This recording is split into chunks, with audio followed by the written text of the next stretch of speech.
آئیے اب شروع کرتے ہیں یوسف علیہ السلام کا قصہ۔ قرآن کریم نے اس قصے کو احسن القصص کہا ہے۔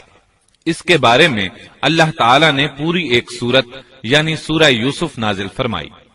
اس قصے میں دو عظیم نبیوں کا تذکرہ ہے، سیدنا یعقوب بن اسحاق علیہ السلام اور یوسف بن یعقوب علیہ السلام کا۔ اپنے بھائیوں کی وجہ سے یوسف علیہ السلام کن حالات کا شکار ہوئے، آپ اس کا تفصیل سے ذکر سنیں گے۔ سورہ یوسف مکی ہے اور یوسف علیہ السلام کا قصہ اگرچہ ابتلاء و آزمائش کی داستان ہے، لیکن اس میں اور بھی بہت سے فوائد ہیں۔ سننے والا اس سے لطف اندوز ہوتا ہے، اپنے اندر رحم اور انس کے جذبات محسوس کرتا ہے۔ اس قصے میں ان حالات کی طرف بھی اشارہ ہے جو انبیاء کے ساتھ پیش آتے ہیں۔ عام انبیاء کے حالات واقعات سے معلوم ہوتا ہے کہ پہلے وہ آسودہ حال تھے، لیکن جب انہوں نے دعوت دی تو ان کی قوم نے انہیں جھٹلایا، پھر آزمائش کا سلسلہ شروع ہوا، پھر ان کی قوموں پر عذاب آیا۔ اس قصے میں معاملہ اس کے بالکل برعکس ہے۔ اس میں شروع میں ابتلاء آزمائش کا دور ہے، پھر آسانی اور فراوانی کی داستان ہے۔ ایسا کیوں ہوا؟ علماء کے اس بارے میں مختلف اقوال ہیں۔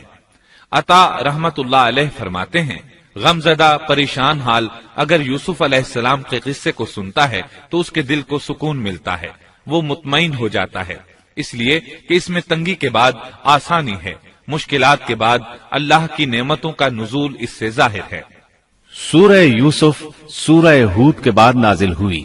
سورہ ہود میں انبیاء کرام کے تذکرے کے بعد قوم ہود اور قوم صالح کی تباہی کا ذکر آتا ہے، پھر ان اقوام کا تذکرہ ہے جو تباہ و برباد ہوئی۔ پھر سورہ یوسف عام الحزن میں نازل ہوئی۔ یہ وہ سال تھا جس میں نبی صلی اللہ علیہ وسلم کے چچا ابو طالب فوت ہوئے۔ ابو طالب ہر طرح آپ کا ساتھ دیتے رہے تھے، یہاں تک کہ رسول اکرم صلی اللہ علیہ وسلم فرماتے ہیں، قریش نے مجھ سے صحیح معنوں میں دشمنی کا آغاز ابو طالب کی وفات کے بعد کیا۔ ایک قول کے مطابق ابو طالب کی وفات کے صرف 3 دن بعد آپ کی پیاری اور محبوب بیوی، جنت کی عورتوں کی سردار، دنیا جہان کی افضل ترین عورتوں میں سے ایک سیدہ خدیجۃ الکبریٰ رضی اللہ عنہا اس دنیا سے رخصت ہو گئیں۔ انا للہ و انا الیہ راجعون۔ یہاں تک کہ ابن عباس رضی اللہ عنہما فرماتے ہیں، رسول اللہ صلی اللہ علیہ وسلم نے 4 خط کھینچے، پھر صحابہ کرام کو مخاطب کر کے فرمایا، جانتے ہو یہ خط میں نے کیوں کھینچے ہیں؟ انہوں نے کہا، ہم نہیں جانتے۔ تو آپ صلی اللہ علیہ وسلم نے فرمایا، جنت کی افضل ترین عورتیں 4 ہیں، ایک مریم بنت عمران، دوسری خدیجہ بنت خویلد، تیسری فاطمہ بنت محمد اور چوتھی فرعون کی بیوی آسیہ بنت مزاحم رضی اللہ عنہن اجمعین۔ سیدہ خدیجہ رضی اللہ عنہا اور ابو طالب کی وفات کا آپ صلی اللہ علیہ وسلم کو بہت شدید صدمہ ہوا۔ تب آپ کی تسلی کے لیے اللہ تعالیٰ نے سورہ یوسف نازل فرمائی اور آپ کو یقین دلایا کہ تنگی کے بعد فراخی ہوتی ہے، اور اس صورت میں سبق آموز واقعات اور عبرتوں کا تذکرہ یکجا کر دیا گیا ہے، جبکہ دوسرے انبیاء کے قصے قرآن اور احادیث میں مختلف مقامات پر ہیں۔ یہ قصہ قرآن کریم میں ایک جگہ کیوں ذکر کیا گیا، اس میں کیا حکمت تھی، اور باقی قصے مختلف مقامات پر کیوں بکھرے ہوئے ہیں، اس بارے میں علامہ قرطبی رحمت اللہ علیہ فرماتے ہیں، اللہ تعالیٰ نے انبیاء علیہ السلام کے قصے تکرار کے ساتھ ذکر کیے ہیں، ایک ہی بات کو بلاغت و بیان کے اصول کے تحت مختلف پیرائے میں ذکر کیا ہے، جیسا کہ ابراہیم علیہ السلام کا قصہ ہے۔ جب اللہ کے برگزیدہ فرشتے ان کے پاس آئے تو ان کے آنے پر ابراہیم علیہ السلام نے جو مہمان نوازی کی اس کو مختلف انداز میں بیان کیا گیا ہے۔ ایک جگہ فرمایا، وہ بغیر کسی تاخیر کے بھنا ہوا بچڑا لے آئے۔ دوسری آیت میں فرمایا، پس ابراہیم فربا بچڑے کا گوشت لے آئے۔ ان دونوں جملوں کو جمع کرنے سے معلوم ہوا بھنا ہوا موٹا تازہ بچڑا پیش کیا گیا۔ مختلف جگہوں پر ان کا تذکرہ اس لیے کیا گیا کہ لوگ اس سے عبرت پکڑیں۔ علامہ قرطبی رحمت اللہ علیہ فرماتے ہیں، یوسف علیہ السلام کے قصے کو ایک جگہ اور باقی انبیاء کے قصوں کو علیحدہ بیان کرنے کی ایک حکمت یہ بھی ہے کہ مخالف پر حجت قائم ہو جائے کہ وہ نہ مکرر کلام لا سکتے ہیں اور نہ ہی قصہ یوسف علیہ السلام کی طرح اکٹھا کلام لا سکتے ہیں۔ مطلب یہ کہ بلاغت کی ہر قسم میں دشمن پر حجت قائم ہو سکے۔ اللہ تعالی کلام کو مکرر اور غیر مکرر لا کر قرآن کا اعجاز بیان کرنا چاہتے ہیں کہ اللہ چاہیں تو ایک قصے کو ایک ہی جگہ بیان کر دیں، چاہیں تو مختلف جگہوں پر بیان کر دیں۔ کوئی یہ نہ کہہ سکے کہ دیکھو قرآن میں یہ قصہ علیحدہ علیحدہ بیان ہوا ہے، میں اس کو ایک جگہ بیان کر سکتا ہوں، یا اس کے برعکس یہ نہ کہہ سکے کہ قرآن میں تو یہ قصہ ایک ہی جگہ بیان ہوا ہے، میں اس کو الگ الگ کر کے بیان کر سکتا ہوں۔ اب ہم اس قصے کا آغاز کرتے ہیں اور اسی طرح کرتے ہیں جس طرح اس کا آغاز اللہ رب العزت نے کیا ہے۔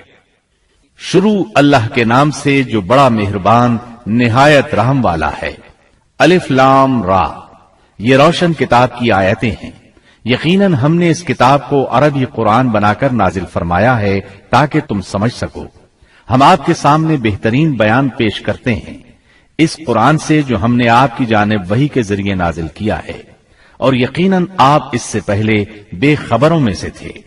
قصہ در اصل ایک خبر کے بعد دوسری خبر اور اطلاع در اطلاع کو کہتے ہیں، اور قصص کا اصل قصہ ہے یعنی پیچھے چلنا، جیسا کہ اللہ کی کتاب میں ہے۔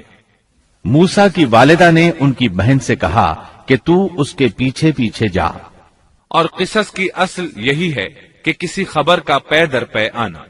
اس لیے ارشاد باری تعالی ہے، ہم آپ پر بہترین قصے بیان کرتے ہیں۔ اور یقیناً آپ اس سے پہلے بے خبروں میں سے تھے۔ غفلت سے مراد یہاں اللہ کے ذکر سے غفلت نہیں، بلکہ اس کا مطلب یہ ہے کہ نزول قرآن سے پہلے آپ ان قصص سے واقف نہیں تھے۔ اللہ تعالیٰ سورہ یوسف آیت 4 اور 5 میں فرماتے ہیں، جب یوسف نے اپنے باپ سے ذکر کیا کہ ابا جی، میں نے 11 ستاروں اور سورج چاند کو خواب میں دیکھا ہے کہ وہ سب مجھے سجدہ کر رہے ہیں۔ یعقوب نے کہا، پیارے بچے، اپنے اس خواب کا ذکر اپنے بھائیوں سے نہ کرنا، ایسا نہ ہو کہ وہ تیرے ساتھ کوئی فریب کاری کریں، شیطان تو انسان کا کھلا دشمن ہے۔ رؤیا سے مراد وہ خواب ہے جس کو انسان نیند کی حالت میں دیکھے، اور رؤیت سے مراد وہ حقیقت ہے جس کو انسان حالت بیداری میں اپنی آنکھوں سے دیکھے۔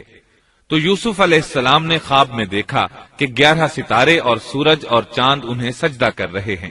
یعقوب علیہ السلام خواب کی حقیقت کو جان گئے، اگرچہ آپ خوابوں کی تعبیر نہیں بتاتے تھے، لیکن انہیں علم ہو گیا کہ اس میں یوسف علیہ السلام کی تکریم ہے، اور انہیں یہ بھی علم تھا کہ یوسف علیہ السلام کے بھائی ان سے حسد کرتے ہیں۔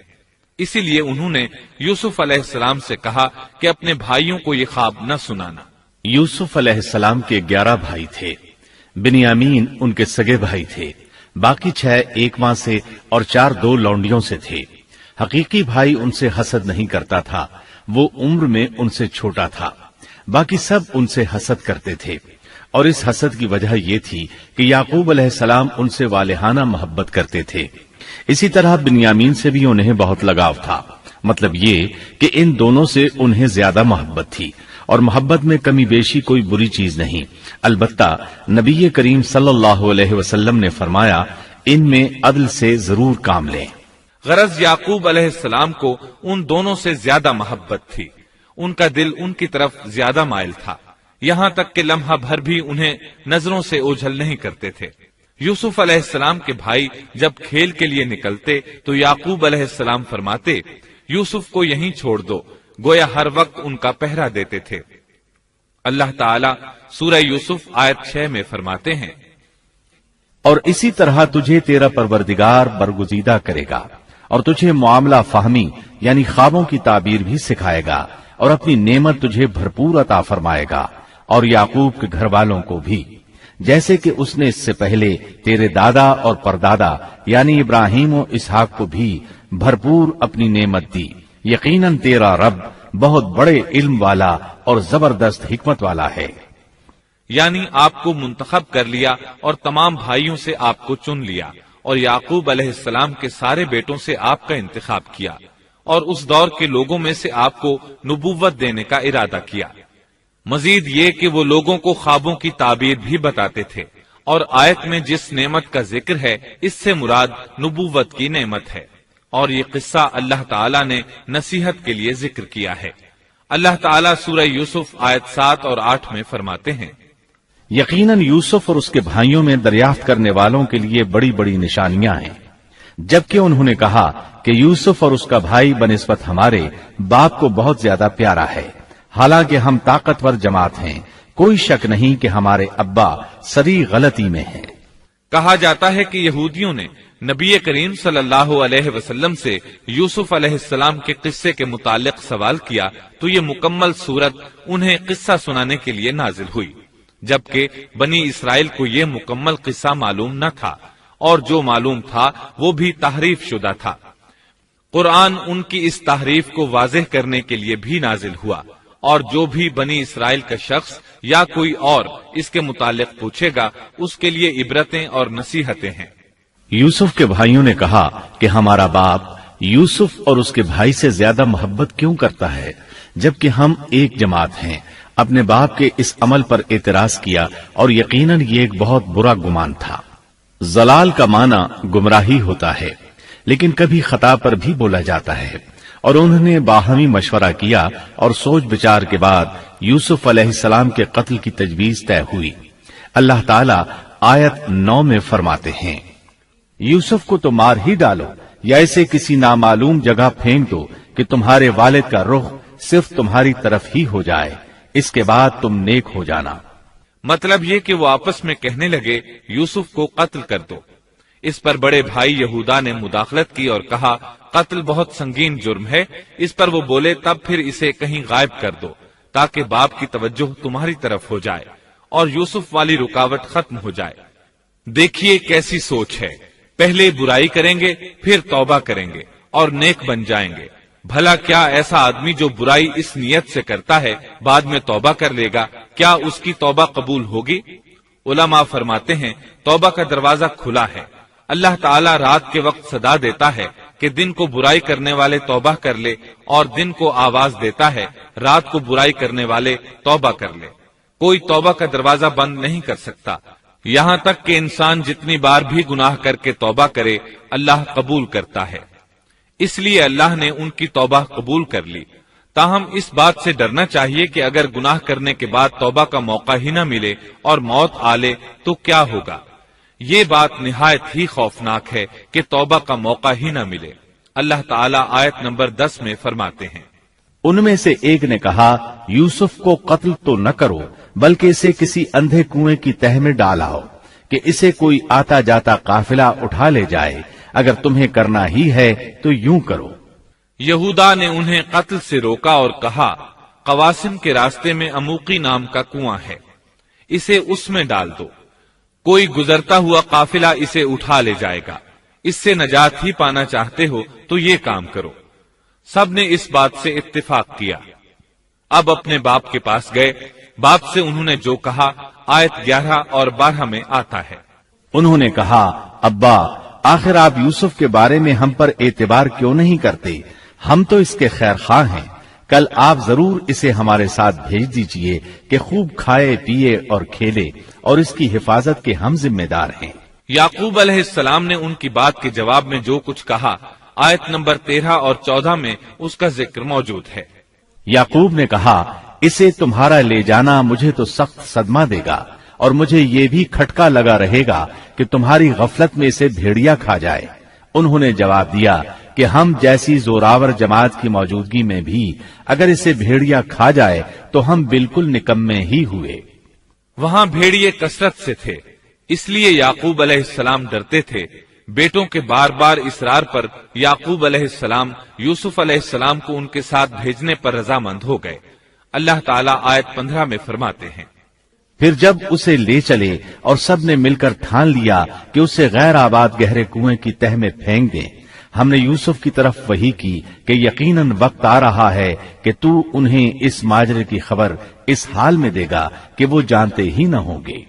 بعض روایات کے مطابق انہوں نے راستے میں یوسف علیہ السلام کو مارا پیٹا، برا بھلا کہا، اور ایسا کرنا ان کے لیے معمولی بات تھی کیونکہ وہ تو قتل کے درپے تھے۔ آخر کار کنویں کے پاس پہنچے اور مشورے کے مطابق انہیں کنویں میں ڈال دیا۔ یوسف علیہ السلام کنویں میں ایک پتھر پر گرے، یعنی پانی میں نہ گرے۔ آپ اس پتھر پر بیٹھ گئے۔ اللہ تعالیٰ کی طرف سے انہیں تسلی دی گئی کہ آپ پریشان نہ ہوں، بہت جلد آپ کنویں سے نکلیں گے اور انہیں ان کے اس گھناؤنے فعل کے بارے میں بتلائیں گے، اور انہیں اس بات کا گمان بھی نہیں ہوگا کہ ایسا وقت بھی آئے گا۔ یوسف علیہ السلام کو کنویں میں ڈالنے کے بعد انہوں نے گھر جانے کی تیاری کی۔ آیت نمبر 16 میں آتا ہے، اور عشاء کے وقت وہ سب اپنے باپ کے پاس روتے ہوئے پہنچے۔ امام عامش قاضی شرح رحمت اللہ علیہ کی مجلس میں بیٹھے تھے۔ ایک عورت آئی، اس کا ایک آدمی سے جھگڑا تھا، وہ بہت شدت سے رو رہی تھی۔ عامش بولے، آپ دیکھتے نہیں یہ کس بری طرح رو رہی ہے؟ ان کا مطلب یہ تھا کہ یہ سچی ہے۔ قاضی شرح فرمانے لگے، یوسف علیہ السلام کے بھائی رات کو روتے ہوئے اپنے باپ کے پاس آئے تھے، پس فیصلہ رونے پر نہیں انصاف پر ہونا چاہیے۔ اب یوسف علیہ السلام کے بھائیوں نے باپ کو تفصیل سنائی۔ اللہ تعالیٰ اس کا ذکر آیت 17 میں فرماتے ہیں، اور کہنے لگے کہ ابا جی، ہم تو آپس میں دوڑ میں لگ گئے اور یوسف کو ہم نے سامان کے پاس چھوڑا، پس اسے بھیڑیا کھا گیا۔ آپ تو ہماری بات نہیں مانیں گے، گو ہم بالکل سچے ہی ہوں۔ سو انہوں نے یہ بات بتائی، لیکن اس سے جھوٹ صاف ظاہر ہو رہا تھا، جیسا کہ اگلی آیت میں ہے۔ اور یوسف کے کرتے کو جھوٹ موڑ کے خون سے خون آلود بھی کر لائے تھے۔ ابن عباس رضی اللہ عنہما فرماتے ہیں کہ انہوں نے بکری ذبح کی اور یوسف علیہ السلام کی قمیص پر اس کا خون مل لیا، اور خون میں لت پت قمیص یعقوب علیہ السلام کے پاس لے آئے۔ جب یعقوب علیہ السلام نے دیکھا تو فرمانے لگے، یہ بھیڑیا بھی کتنا رحم دل تھا، میرے بیٹے کو تو کھا لیا اور قمیص کو کچھ نہیں کہا، تمہاری عقل کہاں ہے؟ اس بات کا ذکر آیت 18 میں ہے۔ باپ نے کہا، یوں نہیں، بلکہ تم نے اپنے ہی دل سے ایک بات بنا لی ہے، بس صبر ہی بہتر ہے، اور تمہاری بنائی ہوئی باتوں پر اللہ ہی سے مدد کی طلب ہے۔ ادھر دوسری طرف کیا ہوا؟ آیت 19 میں اللہ فرماتے ہیں، اور ایک قافلہ آیا اور انہوں نے اپنے ایک پانی لانے والے کو بھیجا، اس نے اپنا ڈول لٹکا دیا اور کہنے لگا، واہ واہ، خوشی کی بات ہے، یہ تو ایک لڑکا ہے۔ انہوں نے اسے مال تجارت قرار دے کر چھپا دیا، اور اللہ اس سے باخبر تھا جو وہ کر رہے تھے۔ تفصیل اس کی یہ ہے کہ ایک قافلہ اس کنویں کے پاس سے گزرا جس میں یوسف علیہ السلام موجود تھے۔ انہوں نے پانی کی تلاش میں ایک خادم کو بھیجا، وہ کنویں تک پہنچا، اس نے کنویں میں ڈول لٹکایا، یوسف علیہ السلام اس ڈول میں بیٹھ گئے۔ خادم نے ڈول نکالا تو اس میں ایک خوبصورت بچے کو دیکھا، مارے خوشی کے وہ پکار اٹھا، یہاں ایک لڑکا ہے۔ اس زمانے میں غلاموں اور لونڈیوں کی تجارت ہوتی تھی، انہیں خوف محسوس ہوا کہ کہیں یہ لڑکا ان سے چھن نہ جائے۔ اس خوف کے پیش نظر انہوں نے یوسف علیہ السلام کو چھپا لیا۔ انہوں نے یہ بھی سوچا کہ شاید یہ بھاگا ہوا غلام ہے، اگر اس کا مالک آ گیا تو وہ اسے لے جائے گا۔ یہ قافلہ مدائن سے مصر جا رہا تھا۔ جب یہ مصر پہنچے تو انہوں نے یوسف علیہ السلام کو معمولی قیمت میں فروخت کر دیا۔ معمولی قیمت میں فروخت کرنے کی جلدی بھی انہوں نے اسی خیال کے تحت کی کہ کہیں اس کا مالک نہ آ جائے۔ ابن عباس رضی اللہ عنہما فرماتے ہیں کہ انہوں نے یوسف علیہ السلام کو صرف 20 درہم میں بیچ دیا، اور یہ نہایت معمولی قیمت تھی۔ آیت نمبر 21 میں ہے، مصر والوں میں سے جس نے اسے خریدا تھا اس نے اپنی بیوی سے کہا کہ اسے بہت عزت و احترام کے ساتھ رکھو، بہت ممکن ہے کہ یہ ہمیں فائدہ پہنچائے یا اسے ہم اپنا بیٹا ہی بنا لیں۔ یہ شخص مصر کا وزیر خزانہ تھا، بے اولاد تھا۔ اس نے سوچا شاید یہ لڑکا بڑا ہو کر اچھا انسان بنے، لہذا کیوں نہ ہم اسے بیٹا بنا لیں۔ اس طرح یوسف علیہ السلام وزیر خزانہ کے گھر پلے بڑھے۔ وزیر خزانہ عزیز مصر کہلاتا تھا۔ عزیز نے آپ کو بیٹوں کی طرح رکھا۔ آپ کچھ بڑے ہوئے تو شاہی محل کی دیکھ بھال آپ کے ذمہ لگا دی گئی، شاہی محل کے تمام اختیارات آپ کے سپرد کر دیے گئے۔ اللہ تعالیٰ آیت 21 اور 22 میں فرماتے ہیں، یوں ہم نے مصر کی سرزمین میں یوسف کا قدم جما دیا کہ ہم اسے خواب کی تعبیر کا کچھ علم سکھا دیں۔ اللہ اپنے ارادے پر غالب ہے، لیکن اکثر لوگ بے علم ہوتے ہیں۔ اور جب یوسف پختگی کی عمر کو پہنچ گئے تو ہم نے اسے قوت فیصلہ اور علم دیا. ہم نیک کاروں کو اسی طرح بدلہ دیتے ہیں. یوسف علیہ السلام بہت پاکیزہ اور توحید والے ماحول میں پروان چڑھے. گھر کا سارا انتظام انہی کے ہاتھ میں تھا. آپ بہت بصیرت اور سوجھ بوجھ سے گھر کا نظام چلا رہے تھے. ابھی عزیز مصر کی بیوی نے آپ کو گمراہ کرنے کی کوشش نہیں کی تھی کہ حلم، علم اور بصیرت کی صفات آپ میں موجود تھیں. مفسرین لکھتے ہیں جب یوسف علیہ السلام کی عمر 17-18 سال کی ہوئی تو جوانی کے ساتھ ان کے حسن میں مزید اضافہ ہوا. حسن یوسف واقعی بے مثال تھا. نبی اکرم صلی اللہ علیہ وسلم فرماتے ہیں، معراج کی رات میری ملاقات یوسف علیہ السلام سے ہوئی. ایسا لگتا تھا کہ دنیا کا نصف حسن یوسف علیہ السلام کو ملا ہے. مفسرین اس کی وضاحت کرتے ہیں کہ حسن کو اللہ تعالیٰ نے 2 حصوں میں تقسیم کیا ہے. آدھا حسن یوسف علیہ السلام کو دیا اور آدھا باقی ساری مخلوق میں تقسیم کر دیا. اللہ اکبر، یہ ہے حسن یوسف. اور جب یوسف کے حسن کی کیفیت یہ ہے تو پھر اس کے خالق کے کیا کہنے. جب عزیز مصر کی بیوی نے ان کا حسن دیکھا تو بے اختیار ہو گئی. اس کے اندر ہیجان پیدا ہوا. اس نے یوسف علیہ السلام سے بدکاری کا ارادہ کر لیا. ان کے ساتھ لطف و عنایت کا سلسلہ شروع کر دیا اور پھسلانے کے جتنے طریقے ہو سکتے تھے وہ اختیار کیے. ناز و نخرے کے ساتھ اس سے پیش آنے لگی. اللہ آیت 23 میں فرماتے ہیں، اس عورت نے جس کے گھر میں یوسف تھے یوسف کو بہلانا پھسلانا شروع کیا کہ وہ اپنے نفس کی نگرانی چھوڑ دے اور دروازے بند کر کے کہنے لگی، لو آ جاؤ. یوسف نے کہا، اللہ کی پناہ، وہ میرا رب ہے، مجھے اس نے بہت اچھی طرح رکھا ہے. بے انصافی کرنے والوں کا بھلا نہیں ہوتا ہے. مطلب یہ کہ آخر نوبت یہاں تک پہنچ گئی کہ ایک دن اس نے سارے دروازے بند کر لیے اور کہنے لگی، آئیے یوسف، میں نے یہ زیب و زینت آپ کے لیے کی ہے.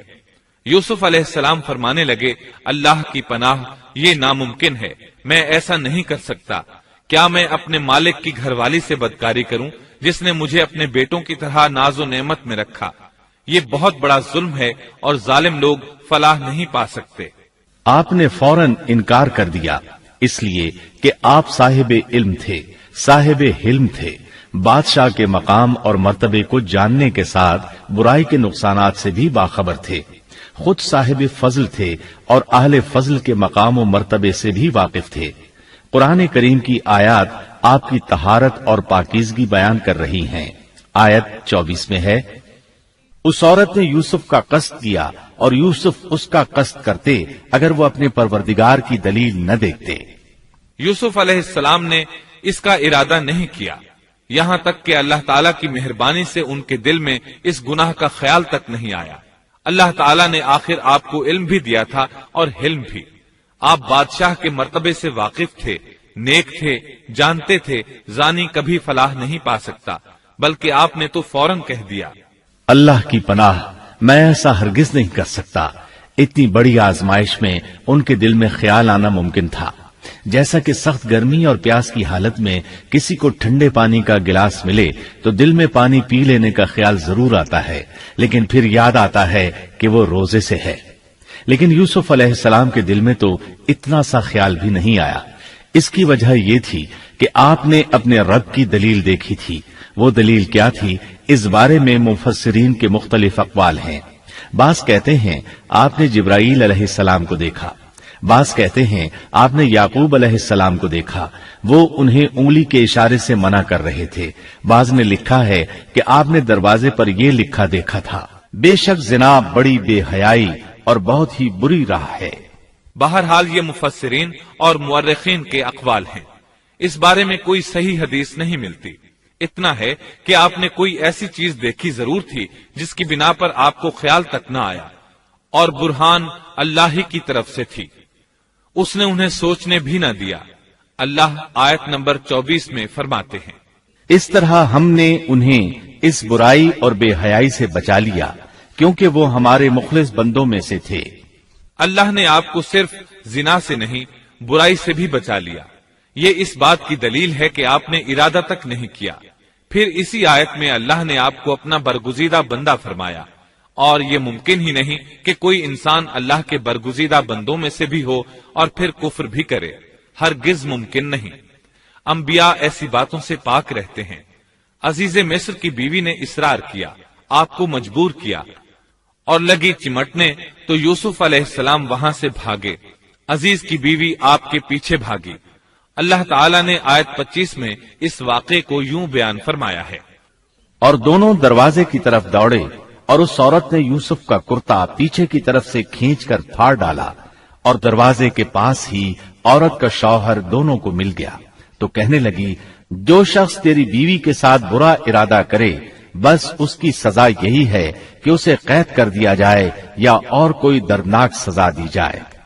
سیدنا یوسف علیہ السلام خود کو بچانے کے لیے دروازے کی طرف دوڑ پڑے تھے، یہ پیچھے دوڑی، دروازہ بند تھا۔ ابھی آپ دروازہ کھولنے کی کوشش کر رہے تھے کہ اس نے پیچھے سے آپ کی قمیص پکڑ لی، جھٹکا جو لگا تو قمیص پیچھے سے پھٹ گئی۔ اسی دوران دروازہ کھل گیا اور عزیز مصر اندر داخل ہوا۔ اس نے یہ منظر اپنی آنکھوں سے دیکھا کہ اس کی بیوی زیب و زینت کے ساتھ بن سنور کر یوسف علیہ السلام کے بالکل پیچھے کھڑی ہے۔ اسی وقت اس نے خود کو الزام سے بچانے کے لیے کہہ دیا، جو تیری بیوی کے ساتھ برائی کا ارادہ رکھتا ہے اس کا کیا بدلہ ہے؟ پھر خود ہی کہنے لگی، اسے قید خانے میں بند کر دینا چاہیے۔ ایسا اس نے اس لیے کہا کہیں وہ یوسف علیہ السلام کو قتل نہ کر دے۔ ادھر یوسف علیہ السلام نے بھی فوراً اپنا دفاع کیا اور کہا، میں مجرم نہیں بلکہ یہ ساری کارستانی اس کی اپنی ہے۔ آیت 26 اور 27 میں ہے۔ یوسف نے کہا، یہ عورت ہی مجھے پھسلا رہی تھی، اور عورت کے قبیلے ہی کے ایک شخص نے گواہی دی کہ اگر اس کا کرتا آگے سے پھٹا ہوا ہو تو عورت سچی ہے اور یوسف جھوٹ بولنے والوں میں سے ہے، اور اگر اس کا کرتا پیچھے کی جانب سے پھٹا ہوا ہو تو عورت جھوٹی ہے اور یوسف سچوں میں سے ہے۔ یہ گواہ کون تھا؟ اس بارے میں دو قسم کی روایات ہیں۔ پہلی روایت یہ ہے کہ وہ دودھ پیتا بچہ تھا، اس نے کہا کہ اس عورت نے بہکایا ہے اور یہ اللہ کا معجزہ تھا۔ دوسری روایت یہ ہے کہ عزیز مصر کے ساتھ اس کا چچا زاد تھا، اس نے کہا، قمیص دیکھو کہاں سے پھٹی ہے، پیچھے سے پھٹی ہے تو یوسف سچے، اور آگے سے پھٹی ہے تو پھر وہ سچی ہے، یوسف جھوٹے ہیں۔ آیت نمبر 28 میں آتا ہے، سو جب خاوند نے دیکھا کہ یوسف کا کرتا پیٹھ کی جانب سے پھٹا ہوا ہے تو صاف کہہ دیا کہ یہ تو عورتوں کی چال بازی ہے، بے شک تمہاری چال بازی بہت بڑی ہے۔ سید قطب کہتے ہیں، عزیز مصر ان لوگوں میں سے تھا جن کے نزدیک شرف کی کوئی قیمت نہیں تھی، اگر اس میں غیرت ہوتی تو اس کا خون کھولتا، وہ عورت پر برہم ہوتا، لیکن اس نے غصے کے بغیر کہا۔ آیت 29 میں ہے، یوسف اب اس بات کو جانے دو، اور اے عورت تو اپنے گناہ سے توبہ کر، بے شک تو گناہ گاروں میں سے ہے۔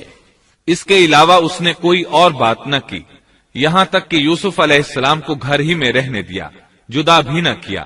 لیکن پھر یہ خبر شہر میں آگ کی طرح پھیل گئی، عورتیں طرح طرح کی باتیں کرنے لگیں، لوگ عزیز مصر کی بیوی کو تانے دینے لگے۔ آیت 30 میں ہے، اور شہر کی عورتوں میں چرچا ہونے لگا کہ عزیز مصر کی بیوی اپنے جوان غلام کو اپنا مطلب نکالنے کے لیے بہلانے پھسلانے میں لگی رہتی ہے، اس کے دل میں یوسف کی محبت بیٹھ گئی ہے، ہمارے خیال میں تو وہ سری گمراہی میں ہے۔ یہ چرچا ہونے لگا کہ عزیز مصر کی بیوی ایک غلام کے ساتھ برائی پر تل گئی، اگر کسی آزاد کے ساتھ ایسا کرتی تو معاملہ اور تھا، غلام سے محبت کر بیٹھی، یہ تو اس نے بے وقوفی کی انتہا کر دی، اس طرح اسے خوب برا بھلا کہا گیا۔ یہ خبر عزیز مصر کی بیوی تک بھی پہنچ گئی۔ آیت 31 میں ہے، اس نے جب ان عورتوں کی پرفریب مکارانہ باتیں سنی تو انہیں بلوا بھیجا اور ان کے لیے ایک مجلس مرتب کی، اور ان میں سے ہر ایک کو چھری دی اور کہا، اے یوسف ان کے سامنے چلے آؤ۔ ان عورتوں نے جب اسے دیکھا تو بہت بڑا جانا اور اپنے ہاتھ کاٹ لیے، اور زبان سے نکل گیا کہ اللہ کی پناہ، یہ انسان تو ہرگز نہیں، یہ تو یقیناً کوئی بہت ہی بزرگ فرشتہ ہے۔ وضاحت اس کی یہ ہے کہ اس عورت نے اپنے گھر میں ایک دعوت کا انتظام کیا، تمام عورتوں کو اس دعوت میں بلایا، دعوت کا انتظام اس طرح کیا کہ سب کے لیے ایک تکیہ لگایا، پھل سامنے رکھے اور ہر ایک کو ایک ایک چھری تھما دی۔ ساتھ ہی یوسف علیہ السلام سے کہا کہ مجلس میں آ جائیں۔ جب یوسف علیہ السلام آئے تو وہ انہیں دیکھ کر مبہوت رہ گئیں۔ ان کے حسن سے اس قدر متاثر ہوئیں کہ اپنا ہوش نہ رہا اور پھلوں کے بجائے اپنے ہاتھ کاٹ ڈالے، لیکن اس کا انہیں احساس تک نہ ہوا۔ سبحان اللہ، کیا حسن تھا جس کی وجہ سے انہوں نے اپنے ہاتھ کاٹ لیے اور خبر تک نہ ہوئی۔ کہنے لگیں یہ تو کوئی فرشتہ معلوم ہوتا ہے، انسان اتنا خوبصورت کیسے ہو سکتا ہے؟ آیت 32 میں ہے، اس وقت عزیز مصر کی بیوی نے کہا، یہ ہے وہ جس کے بارے میں تم مجھے تانا دے رہی تھی۔ میں نے ہر چند اس سے اپنا مطلب حاصل کرنا چاہا، لیکن یہ بال بال بچا رہا، اور جو کچھ میں اس سے کہہ رہی ہوں اگر یہ نہ کرے گا تو یقیناً یہ قید کر دیا جائے گا، اور بے شک یہ بہت ہی بے عزت ہوگا۔ یہ آیت اس بات کی واضح دلیل ہے کہ یوسف علیہ السلام نے برائی کا ارادہ نہیں کیا تھا۔ پھر بات یہیں پر ختم نہیں ہو گئی، بلکہ تمام عورتیں یوسف علیہ السلام پر ٹوٹ پڑیں۔ ان میں سے ہر ایک کی خواہش تھی کہ یوسف علیہ السلام اس سے محبت کریں اور بے حیائی کا ارتکاب کریں۔ اپنی عزت اور شرف کو انہوں نے خاک میں ملا دیا۔ یوسف علیہ السلام کے حسن پر فریفتہ ہو گئیں۔ اس کیفیت کو دیکھ کر یوسف علیہ السلام نے اپنے رب سے دعا کی۔ آیت 33 اور 34 میں آتا ہے، یوسف نے دعا کی کہ اے میرے پروردگار، جس بات کی طرف یہ عورتیں مجھے بلا رہی ہیں اس سے تو مجھے جیل خانہ بہت پسند ہے۔ اگر تو نے ان کا مکر و فریب مجھ سے دور نہ کیا تو میں تو ان کی طرف مائل ہو جاؤں گا اور بالکل نادانوں میں جا ملوں گا۔ اس سے ظاہر ہوا سب عورتیں یوسف علیہ السلام کو اپنی طرف متوجہ کر رہی تھیں۔ انہوں نے ہر طریقہ اختیار کیا، لیکن یوسف علیہ السلام نے کسی ایک کی طرف توجہ نہ دی۔ اللہ نے انہیں بچا لیا اور عورتوں کی چال کو ناکام بنا دیا۔ اس واقعے کی خبر بھی لوگوں میں پھیل گئی۔ عزیز مصر کی بیوی کو پتہ چل گیا کہ یہ خبریں پورے شہر میں پھیل گئی ہیں اور لوگ اسے ہی قصوروار ٹھہرا رہے ہیں۔ تب وہ اپنے خاوند کے پاس گئی، اس سے کہا، اب کیا کیا جائے؟ سب لوگ مجھے ہی الزام دے رہے ہیں، معاملہ بہت پھیل گیا ہے، اس بات کو دبانے کے لیے کچھ کرنا چاہیے۔ عزیز مصر نے کہا، پھر کیا کیا جائے؟ آخر آپس میں مشورہ ہوا، دونوں اس پر متفق ہو گئے۔ ابن عباس رضی اللہ عنہما فرماتے ہیں، انہوں نے یوسف علیہ السلام کو ایک گدھے پر سوار کیا اور ایک ڈھول والا ساتھ کر دیا اور یہ منادی کرائی کہ اس عبرانی غلام نے اپنی مالکہ کے ساتھ برائی کی کوشش کی ہے، لہٰذا اسے اس جرم کی پاداش میں جیل میں ڈالا جاتا ہے۔ گویا انہوں نے اپنے پر سے الزام ختم کرنے کا یہ منصوبہ سوچا۔ اس بارے میں اللہ آیت 35 میں فرماتے ہیں، پھر ان تمام نشانوں کے دیکھ لینے کے بعد بھی انہیں یہی مصلحت معلوم ہوئی کہ یوسف کو کچھ مدت کے لیے قید خانے میں رکھیں۔ انہوں نے یہ اس لیے کہا تاکہ یوسف علیہ السلام پر تہمت لگائی جا سکے۔ اس طرح یوسف علیہ السلام قید خانے میں آ گئے۔ ان کے ساتھ 2 نوجوان اور قید خانے میں بھیجے گئے تھے۔ کچھ دن ساتھ رہنے کے بعد وہ جان گئے کہ یوسف علیہ السلام نیک سیرت انسان ہیں، عبادت گزار نوجوان ہیں۔ ایک رات دونوں نوجوانوں نے خواب دیکھے۔ صبح ہوئی تو دونوں یوسف علیہ السلام کے پاس گئے اور اپنا اپنا خواب سنایا۔ قرآن کریم آیت 36 میں اس کو یوں بیان کرتا ہے، اس کے ساتھ ہی 2 اور جوان بھی جیل خانے میں داخل ہوئے۔ ان میں سے ایک نے کہا کہ میں نے خواب میں اپنے آپ کو شراب میں چوڑتے دیکھا ہے، اور دوسرے نے کہا میں نے اپنے آپ کو دیکھا ہے کہ میں اپنے سر پر روٹی اٹھائے ہوئے ہوں جسے پرندے کھا رہے ہیں۔ ہمیں آپ اس کی تعبیر بتائیے، ہمیں تو آپ خوبیوں والے شخص دکھائی دیتے ہیں۔ قید خانے کے قیدی بھی جان چکے تھے کہ یوسف علیہ السلام نیک ہیں۔ آپ نے سوچا یہ دین کی دعوت دینے کا بہترین موقع ہے۔ انہوں نے جو کچھ ان سے کہا وہ آیت نمبر 37 اور 38 میں اس طرح آیا ہے، یوسف نے کہا تمہیں جو کھانا دیا جاتا ہے اس کے تمہارے پاس پہنچنے سے پہلے ہی میں تمہیں اس کی تعبیر بتلا دوں گا۔ یہ سب اس علم کی بدولت ہے جو مجھے میرے رب نے سکھایا ہے۔ میں نے ان لوگوں کا مذہب چھوڑ دیا ہے جو اللہ پر ایمان نہیں رکھتے اور آخرت کے بھی منکر ہیں۔ میں اپنے باپ دادوں کے دین کا پابند ہوں، یعنی ابراہیم، اسحاق اور یعقوب کے دین کا۔ ہمیں ہرگز یہ سزاوار نہیں کہ ہم اللہ کے ساتھ کسی کو بھی شریک کریں۔ ہم پر اور تمام اور لوگوں پر اللہ کا یہ خاص فضل ہے، لیکن اکثر لوگ ناشکری کرتے ہیں۔ آپ نے سب سے پہلے اپنا تعارف کرایا، ابراہیم اور یعقوب علیہ السلام کے بارے میں بتایا، اور اس زمانے کے لوگ ابراہیم علیہ السلام کو مانتے تھے۔ ابراہیم علیہ السلام معروف تھے، جانے پہچانے تھے۔ نبی کریم صلی اللہ علیہ وسلم سے پوچھا گیا کہ کریم یعنی عزت دار کون ہے؟ آپ نے فرمایا، عزت دار کے بیٹے، عزت دار کے پوتے اور عزت دار کے پڑ پوتے، یعنی یوسف بن یعقوب بن اسحاق بن ابراہیم علیہ السلام۔ مطلب یہ کہ 4 پشتوں تک نبوت کی فضیلت یوسف علیہ السلام کے سوا کسی کے حصے میں نہیں آئی۔ یہ عزت اور بزرگی کی انتہا ہے۔ آپ نے اپنے دین کا تعارف کرانے کے بعد ان سے جو کچھ کہا وہ آیت 39 اور 40 میں آتا ہے۔ اے میرے قید کے ساتھیوں، کیا بھلا کئی جدا جدا پروردگار بہتر ہیں یا ایک اللہ زبردست طاقتور؟ اس کے سوا تم جن کی پوجا پاٹ کر رہے ہو وہ سب نام ہی نام ہیں جو تم نے اور تمہارے باپ دادوں نے خود ہی گھڑ لیے ہیں۔ اللہ نے ان کی کوئی دلیل نازل نہیں فرمائی۔ فرما روائی صرف اللہ ہی کی ہے۔ اس کا فرمان ہے کہ تم سب سوائے اس کے کسی اور کی عبادت نہ کرو۔ یہی دین درست ہے، لیکن اکثر لوگ نہیں جانتے۔ پھر یوسف علیہ السلام نے انہیں خواب کی تعبیر بتائی۔ اس کا ذکر سورہ یوسف آیت 41 میں ہے۔ اے میرے قید خانے کے رفیقو، تم دونوں میں سے ایک تو اپنے بادشاہ کو شراب پلانے پر مقرر ہو جائے گا، لیکن دوسرا سولی دیا جائے گا اور پرندے اس کا سر نوچ نوچ کھائیں گے۔ تم دونوں جس کے بارے میں تحقیق کر رہے تھے اس کام کا فیصلہ کر دیا گیا۔ تعبیر سن کر وہ قیدی کہنے لگے، ہم نے اس طرح خواب نہیں دیکھا۔